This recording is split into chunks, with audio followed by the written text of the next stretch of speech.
ఆదాయం వచ్చే అవకాశం కూడా ఉంటుంది అధ్యక్ష. కాబట్టి దయచేసి, ఎందుకంటే తొలగించడం అనేది సాధ్యం కాదు, పేదలు ఇల్లు వేసుకుంటా ఉన్నారు అధ్యక్ష.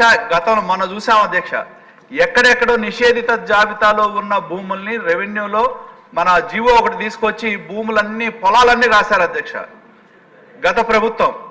నేను అడిగేది ఏంటంటే, పేదలు నివాసం ఉంటున్న భూములు, వీటిని 40 సంవత్సరాల నుంచి ఉంటున్న భూములు తొలగించడానికి సాధ్యపడవు. కాబట్టి మరి మీరు ఏదన్నా ఒక రేట్ లాంటిది ఫిక్స్ చేసి వాళ్ళకి దఖలుపరిస్తే పేదలు సంతోషంగా ఉంటారు అధ్యక్ష.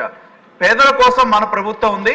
కాబట్టి నేను గౌరవ ఎండోమెంట్ మంత్రి గారిని కోరేది ఏంటంటే, దీని మీద మీరు ఒక దృష్టి పెట్టి దానికి ఒక పరిష్కార మార్గాన్ని చూపెడితే పేదలు సంతోషిస్తారు అధ్యక్ష. దయచేసి ఆ విధంగా నిర్ణయం తీసుకోవాలని చెప్పి మేము మంత్రి గారిని డిమాండ్ చేస్తా ఉన్నాం. గౌరవనీయులు సరితారెడ్డి గారు.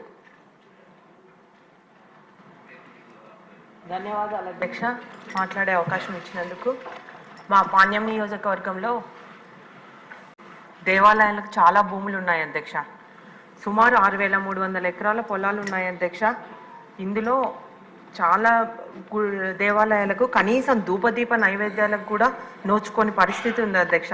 మా నియోజకవర్గంలో ఓరకల్లు మండలం కానీ, కల్లూరు మండలం కానీ, ఓరకల్లు మండలం ఆల్రెడీ ఇండస్ట్రియల్ హబ్ అధ్యక్ష. ఒక్కొక్క ఎకరాలు కోట్లలో పలుకుతుంది అధ్యక్ష. అట్లాగే కల్లూరు మండలంలో కూడా అలాగే రేట్లు ఉన్నాయి అధ్యక్ష. దీనికి సంబంధించి శ్రీ మాధవాంజనేయ స్వామి దేవాలయానికి సుమారు 188 ఎకరాలు ఉంది అధ్యక్ష.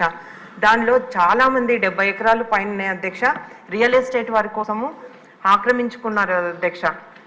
కానీ ఆక్రమించుకున్న ఎలాంటి చర్య తీసుకోవడం లేదు అధ్యక్ష. ఇంకొకటి అధ్యక్ష, ఓరోకల్లు మండలంలో సెకునాల గ్రామంలో అధ్యక్ష కాశీ విశ్వేశ్వర స్వామి భూములు దేవస్థానానికి సంబంధించి పొలం ఉంది అధ్యక్ష. అది వైసీపీ వాళ్ళు వాళ్ళ అవసరాల కోసం అధ్యక్ష మట్టిని మొత్తం తోసేసుకున్నారు అధ్యక్ష.